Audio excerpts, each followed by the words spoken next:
RFI Convida. A 7ª edição do Fórum da Paz acontece nesta segunda e terça-feira em Paris, com a presença do assessor especial da presidência do Brasil, Celso Amorim, que está aqui nos estúdios da Rádio França Internacional. Muito obrigado, é um grande prazer recebê-lo mais uma vez aqui na Rádio França Internacional. Obrigado a vocês por me receberem.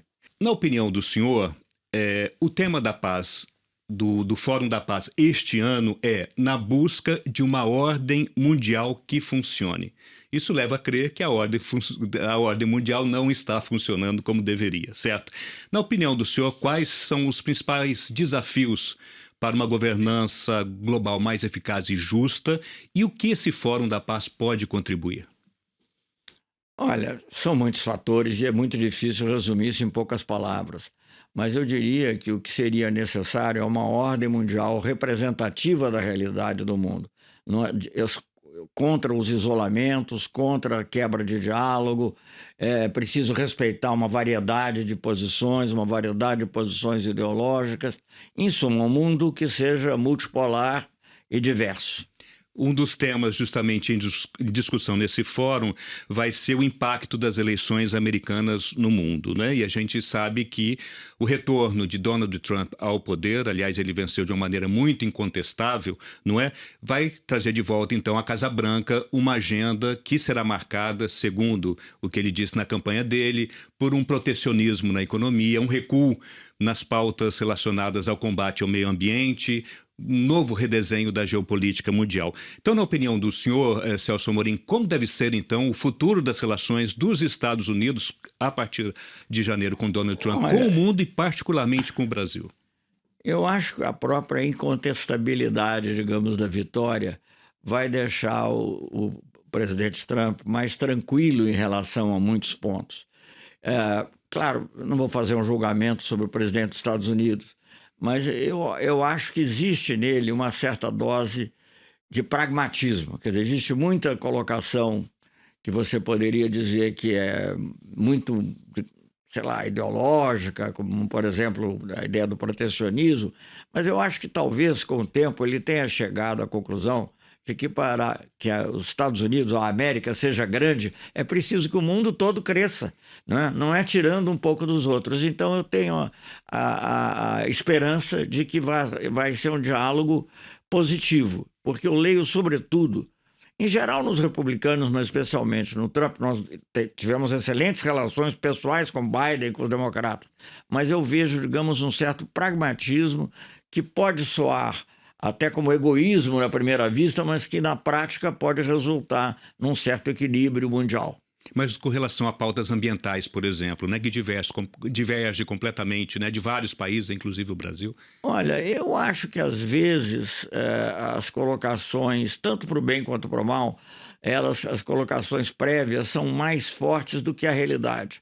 Eu acho que a preservação do planeta é fundamental e eu acho que o presidente Trump vai também chegar a essa conclusão. Inclusive porque grande parte dos Estados Unidos também sofre com a poluição, evidentemente, como todo mundo, você não pode isolar um país. E eu acho que com jeito e com capacidade de diálogo, claro, o precedente é preocupante, a retirada do Acordo de Paris. Mas vamos trabalhar e dialogar da melhor forma que for possível. Com o Brasil, então, o senhor acredita que não deve haver grandes problemas, então? Até o presidente Lula falou que quer uma relação civilizada, né, com o governo Trump. É natural. Veja bem, eu cito sempre o exemplo da relação Lula-Bush. Aliás, ele próprio cita também, mas eu fui testemunha disso, participante, né? O presidente Lula era totalmente contra a guerra do Iraque, foi crítico, como aliás a França na época também. Meu amigo Dominique de Villepin foi muito ativo. Então o Brasil foi muito, com o Chirac, o presidente Chirac também. Nós somos muito críticos da guerra do Iraque, mas isso não nos impediu de cooperar numa série de áreas em que isso era possível. E, por exemplo, o Brasil foi convidado para participar da Conferência de Anápolis sobre o Oriente Médio, Anápolis com 2 N's para a audiência brasileira, para saber, nos Estados Unidos, e contribuiu de alguma forma, naquela época, para o que se pensava era o processo de paz. Claro que depois sobrevieram outros fatos. Então eu não acho impossível que haja essa cooperação. Eu acho que pode haver descoberta do interesse mútuo, não é? Porque há, inclusive, ganhos econômicos num mundo que seja mais ambientalmente amigável. Um dos temas, certamente, né, que vão fazer parte dessa futura relação do Brasil com os Estados Unidos é com relação à Venezuela. Existe uma tensão diplomática, né, do Brasil com o governo do presidente Nicolás Maduro. Ainda não houve, de uma certa forma, né, a legitimação, né, por parte do governo brasileiro da reeleição do Maduro. Como é que estão as relações atualmente, Sr. Celso Amorim, e quais as condições para que elas voltem a ser normalizadas? Bom, quem sabe o pragmatismo do presidente eleito dos Estados Unidos acabe prevalecendo sobre visões ideológicas e ele perceba também que há um ganho no momento de tensões mundiais. Eu espero que as guerras acabem, mas mesmo as tensões mundiais não desaparecerão de uma hora para outra. O petróleo venezuelano é importante para os Estados Unidos e para os países ocidentais em geral. Quem sabe aí o pragmatismo vai prevalecer, inclusive, sobre a ideologia. Eu acho, quer dizer, o Brasil foi muito crítico do que aconteceu na eleição na Venezuela, porque nós claramente queríamos que houvesse uma eleição justa e transparente. Infelizmente, não houve a distribuição das atas, a revelação das atas pelo Conselho Eleitoral, e isso fez com que a gente não desse um reconhecimento formal à eleição.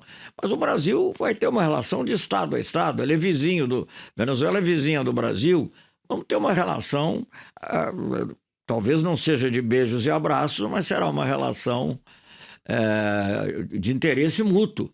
Nós temos muita preocupação com a região, temos grande preocupação com a integração sul-americana e é muito difícil você imaginar uma integração sul-americana sem a Venezuela. Mas o senhor, por exemplo, né, é alvo de um pedido do presidente da Assembleia de que o parlamento da Venezuela o declare uma pessoa não grata. O senhor acredita que isso pode acontecer? Se isso faz bem a ele internamente, eu não me importo.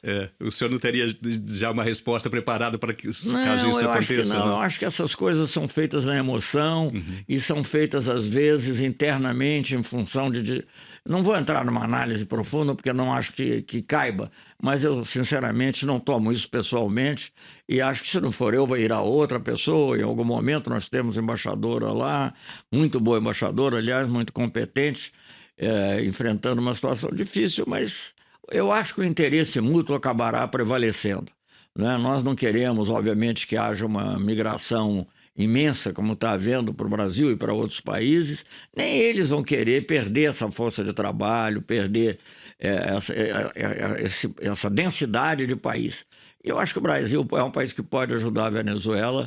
Eu acho que tem que se entender, cada um cuidando do seu interesse, normalmente, sem imposições de espécie alguma, mas também reconhecendo os fatos. Então é dessa maneira que nós queremos continuar no relacionamento. Com relação à Ucrânia, essa semana vai ter mais um encontro internacional com relação à reconstrução da Ucrânia. O Brasil tem um papel a desempenhar com relação à guerra na Ucrânia para tentar encontrar, então, uma solução a esse conflito? Bom, eu acho que o Brasil tem. O Brasil e a China fizeram uma proposta, criaram um grupo de amigos. A França participou como observadora, o que nos deu grande alegria, aliás. O essencial é que tenha que haver diálogo.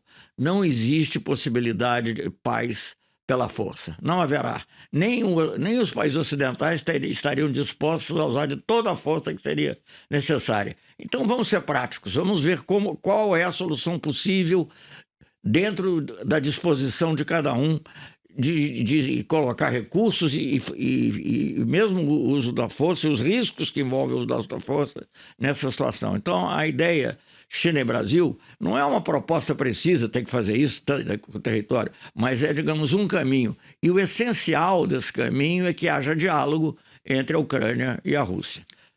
E há um outro conflito, claro, em curso, que é do Oriente Médio, não é? Como tem sido o papel? O senhor vê avanços em relação às negociações, às discussões para se chegar a uma solução? Olha, eu acho esse muito lamentável, vejo isso, quer dizer, não é, o outro também é lamentável, mas nesse caso eu já participei em outras épocas em que havia como eu disse, o mapa do caminho, você via divergências. Eu conversei com pessoas muito duras dos dois lados, mas que eles concordavam em conversar.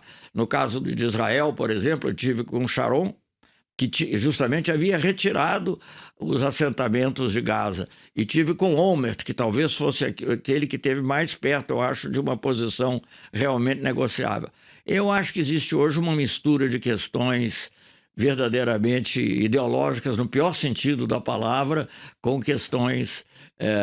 claro que nada justifica também o ato terrorista do Hamas.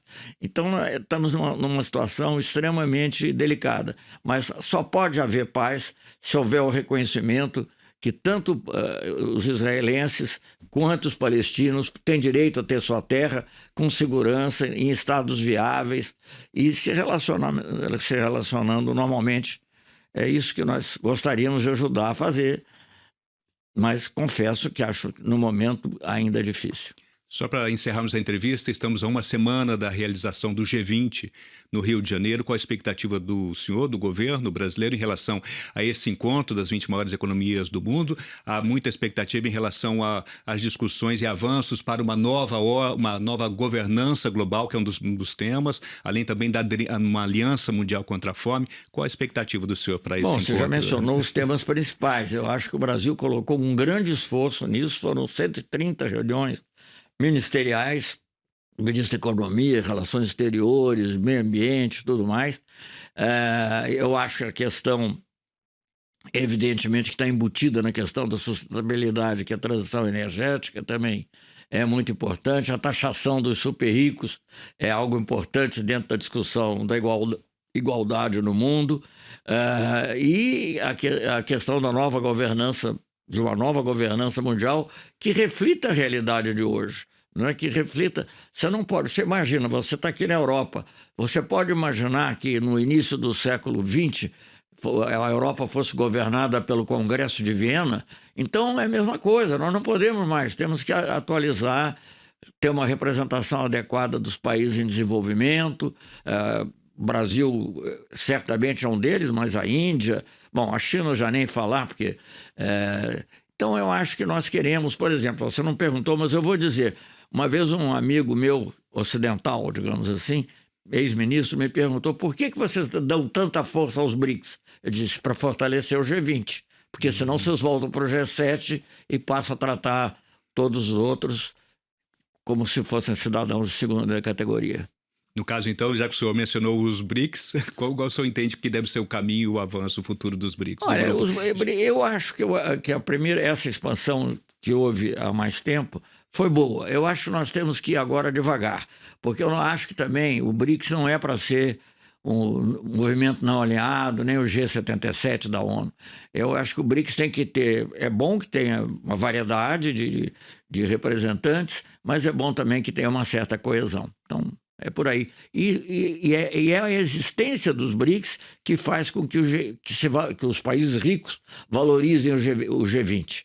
E o G20 é, a meu ver, digamos, o caminho. Tinha que ser um pouquinho mais africano e um pouquinho menos europeu, para falar a verdade. Mas dentro disso é o que há de mais representativo no mundo.